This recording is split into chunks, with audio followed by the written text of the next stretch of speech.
इंदौर के ट्रांसपोर्ट कारोबारी राजा रघुवंशी की मेघालय में हुई हत्या के मामले में एक के बाद एक चौंकाने वाले खुलासे हो रहे हैं। राजा रघुवंशी की हत्या के ठीक पहले क्या क्या हुआ, शातिर सोनम ने क्या क्या किया, उसकी हर कड़ी अब खुलने लगी है। नई दुल्हन ने हनीमून में पति को कैसे किया खून, इस पर देखिए इंडिया डेली की खास पड़ताल।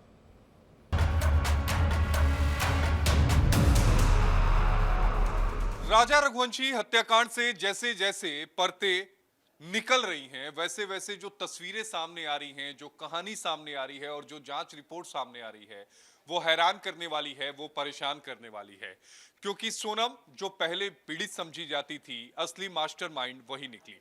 अब इस पूरे केस को जब मेघालय पुलिस ने इसकी तफ्तीश की तो ये बात निकलकर सामने आई कि जिस वक्त सोनम और राजा दोनों एक साथ थे, तीन ऐसे लोग थे जो आगे की तरफ चल रहे थे और यही हत्यारे थे। एक वक्त ऐसा आया 23 मई की, जब सोनम पहाड़ की ऊंचाइयों पर चढ़ रही थी। चढ़ते चढ़ते सांस फूल रही थी और कमोबेश यही हालत उन तीन हत्यारों की भी थी। बताया यह जा रहा है जांच एजेंसियों के द्वारा कि उस समय जब चलते चलते सांस फूल गई, सोनम कुछ पलों के लिए रुक गई, एक पत्थर ढूंढा, पत्थर पर बैठ गई और उसने राजा से कहा, तुम आगे चलो, मैं पीछे चलती हूं। क्योंकि शुरुआत में राजा और सोनम जो थे वो दोनों एक साथ चल रहे थे। राजा को आगे की तरफ किया, सोनम पीछे की तरफ हुई और तीन हत्यारे आगे की तरफ चल रहे थे, यानी राजा के बिल्कुल आगे की तरफ। सोनम जब थोड़ी और आगे बढ़ी तो उसने चिल्लाकर कहा कि अब इसे मार दो। उसके पीछे वजह थी क्योंकि वो इलाका पूरी तरीके से सुनसान था।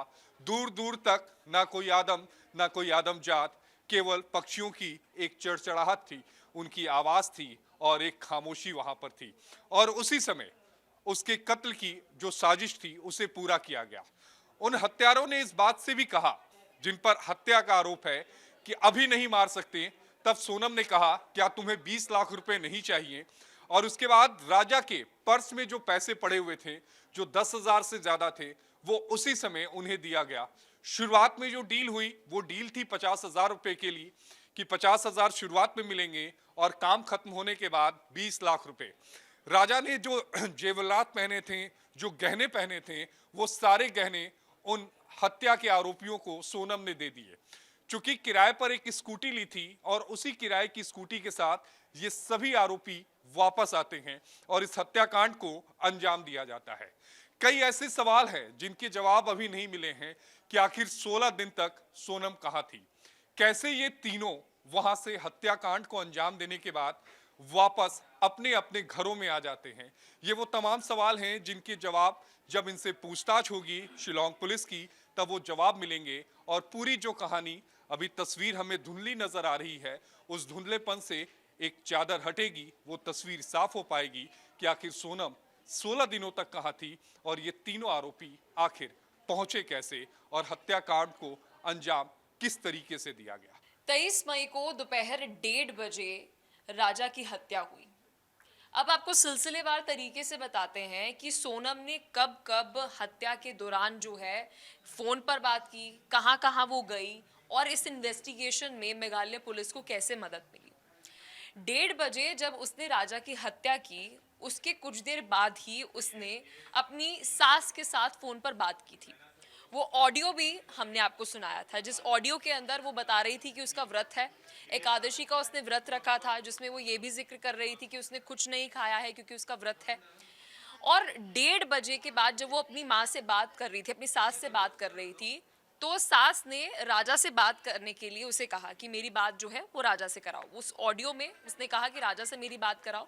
तो उसने आगे से कहा कि राजा जो है वो अभी यहाँ पर नहीं है। आप सोचिए कि कुछ देर पहले वो राजा की हत्या कर रही है और जब सास उससे ये बात कह रही है, पूछ रही है कि जी राजा से मेरी बात कराओ, तो आगे से सोनम कहती है कि जी राजा जो है वो अभी पास में नहीं है।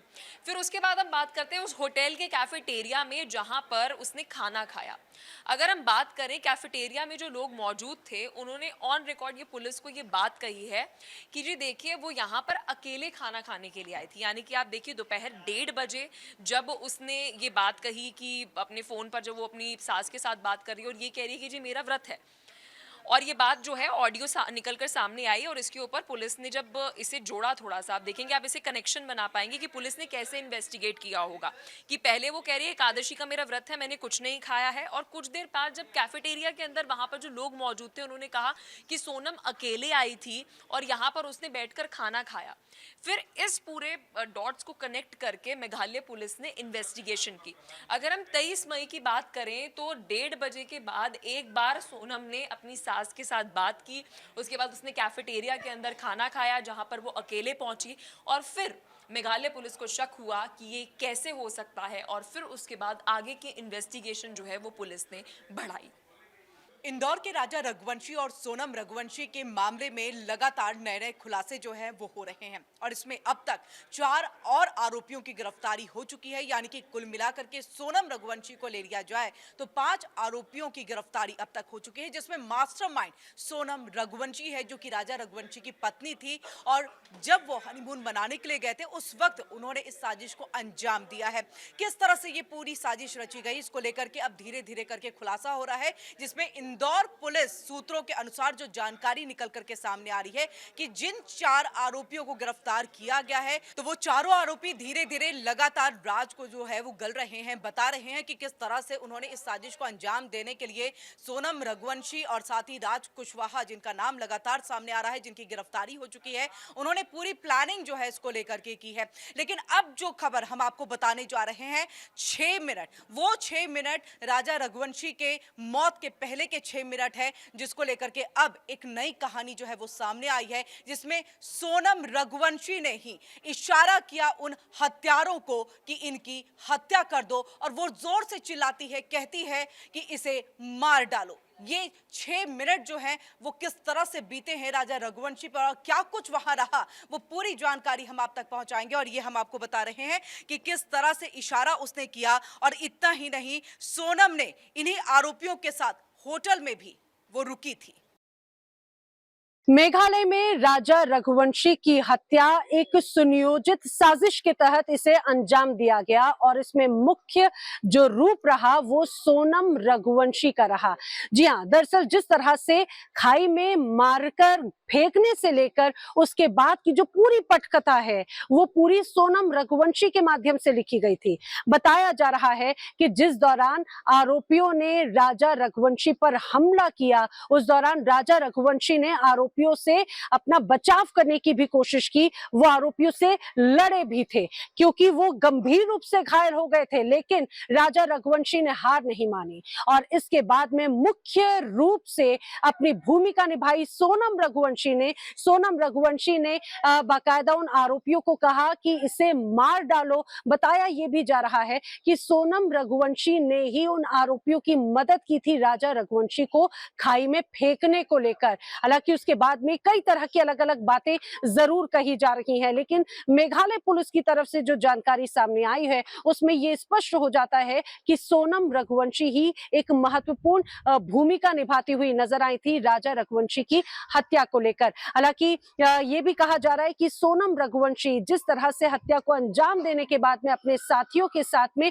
वहां से फरार हुई, एक थ्योरी ये भी कही गई कि सोनम उसके बाद में बाकायदा इंदौर आई, इंदौर में अपने साथी राज कुशवाहा से मुलाकात की और इंदौर में ही राज कुशवाहा के साथ में वो रही भी है। उसके बाद में वो इंदौर छोड़कर फरार हो गई। हालांकि कुल मिलाकर एक एक करके कई परतें जब सामने आ रही हैं तो उसमें यह भी सामने आया है कि राजा रघुवंशी के ही वॉलेट से पैसे निकालकर सोनम रघुवंशी ने आरोपियों को कैश भी दिया।